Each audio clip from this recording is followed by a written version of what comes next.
저는 없어요. 그러면 엄마 김치 좀 해주고 가. Pag si Abuji talaga ang nag-utos, pati manok, hindi makakapag-no.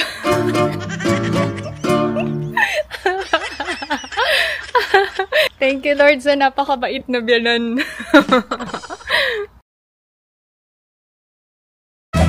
Annyeong! Hi everyone! Welcome back to my channel. This is BMSK and this is my life in Korea. Samahan nyo kami ngayong araw na to. Kasama ko si Alex, Ina, and Izun. Tala kayo!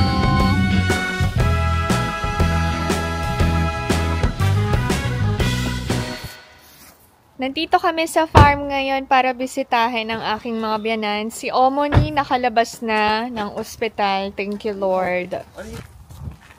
Ang ganda na ng farm. Lalaki na ng mga tanim. Annyeonghaseyo. Oh.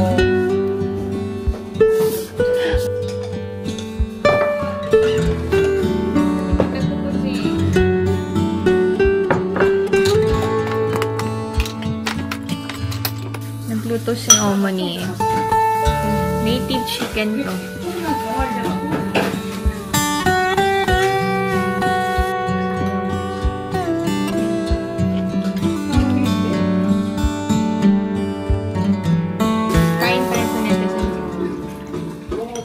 Native yung chicken pero malambot. Iuwi daw namin. Isang malaking kaldero nila na yun ang maiuwi namin. Gawa kami side dish ni Omoni, okay?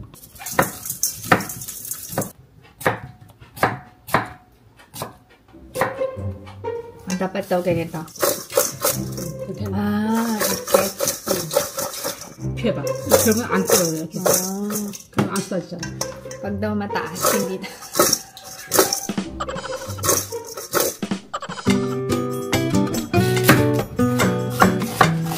Manipis lang hiwa ng sibuyas. Okay, kailangan ng minced garlic.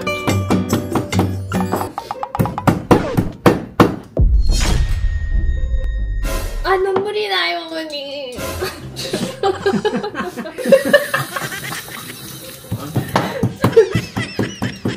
Magpapasikat pa kami na.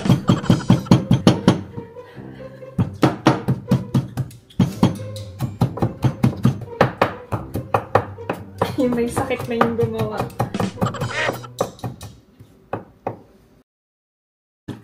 So, hayaan muna natin na ma-absorb ng cucumber and onion ang salt. Galing ni Omoni mag-mince ng garlic. Gagawa ng kimchi si Omoni. Radish kimchi. Binabad na to sa asin. Mag-farm tour tayo to netizen. Start ako dito sa puno ng chestnut. Yan ang pinakabunga.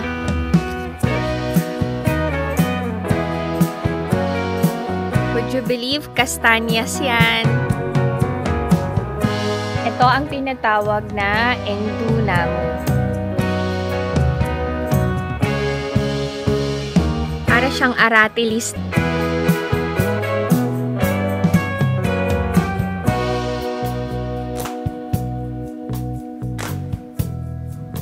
Masarap ang endo fruit kapag sinasawsaw sa asin. Para sa akin. Ang mga Koreans, kinakain lang nila ng walang sawsawan or anything. Dito naman tayo sa walnut. May bunga na. Malaki ang walnut tree.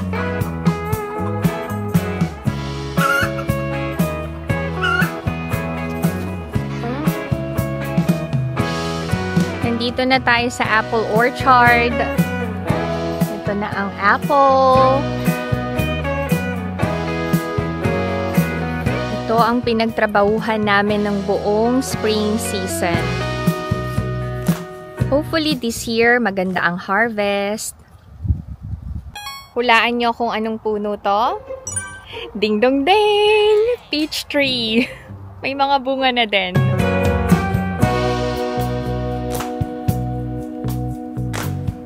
Dati, wala tong peach trees na to.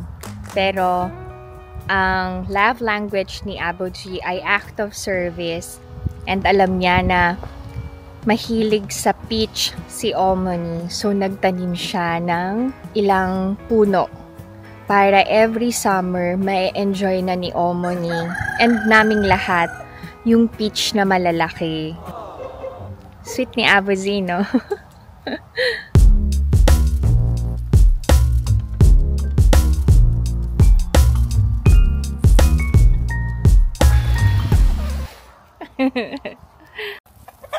Ang mga kokodek ay naiinitan. Nasa lilim sila. Ito naman ay cherry tree. Pero wala pang bunga.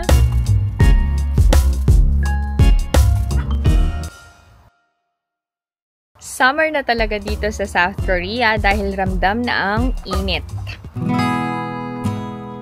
Okay, ito naman ay pear tree. May bunga na rin. Si Alex ay namimitas ng engdu. Ay, ang ganda ng engdu dito, oh. Pulang-pula. Yan, oh. Mimitas tayo.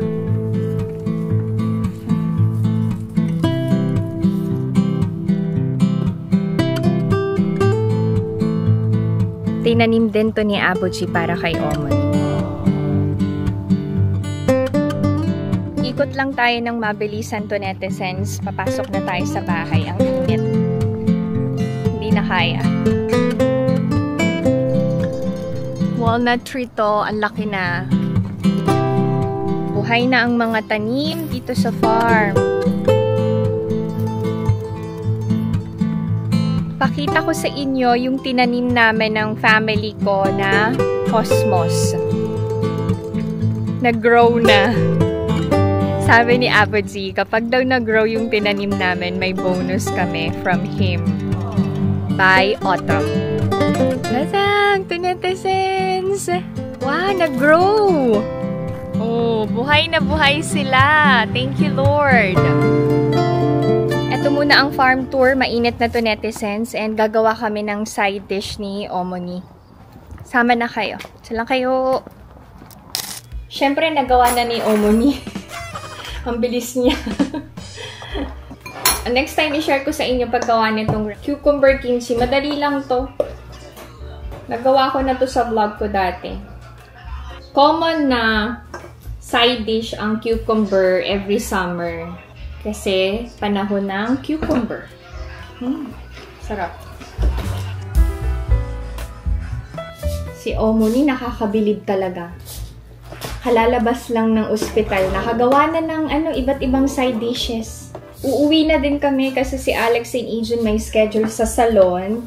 Tapos si Ina may pasok sa academy.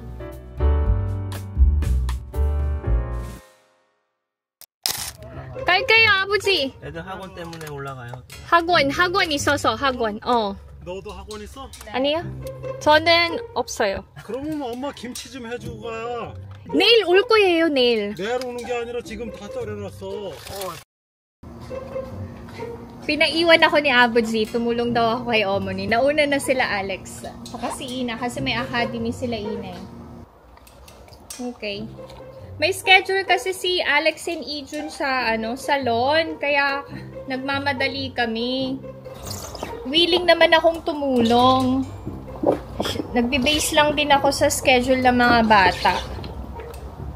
Ako na ang ulirang daughter-in-law.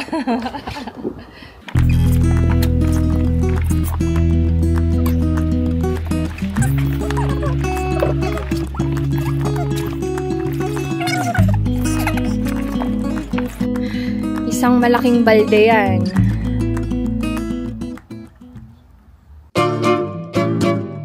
Pag si Abuji talaga ang nag-utos, pati manok, hindi makakapag-no.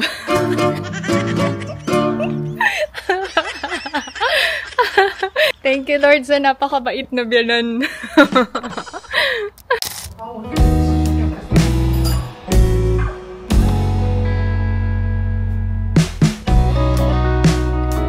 Kasi tapos binigyan ako ng gift, Daniel's Truth na hand cream.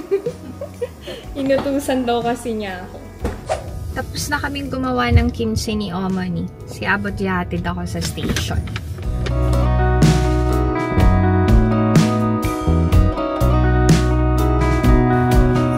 갈게요, 아버지. 감사해요. 바이바이. 조심해 가. 네.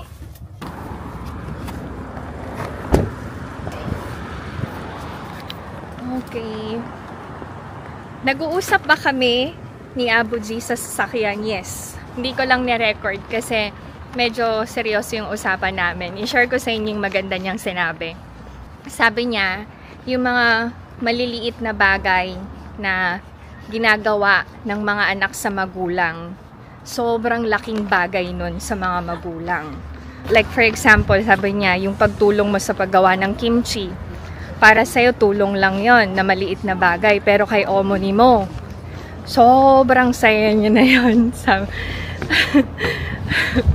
So, sabi niya, kahit gaano kayo kabising mag-asawa sa buhay nyo, huwag niyong kakalimutan yung mga magulang nyo. Yan. Yun lang. Na-share ko lang sa inyo to, netizens. Mag-train lang ako pauwi.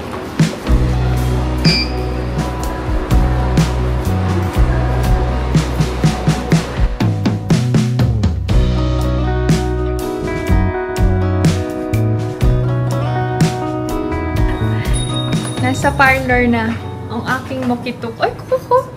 Ay, matatawa yun. Ay,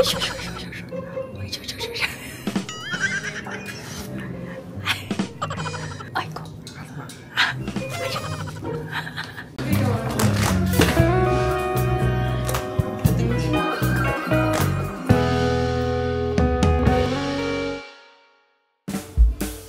Wow, okay. Oy! Dream niyang magpa-straight ng hair eh. Oh. What? Yes, you are! Maglalaro siya ng badminton together with his friends. Okay. Pagod na ako. That's it. This is my video for today. I hope that you enjoyed watching.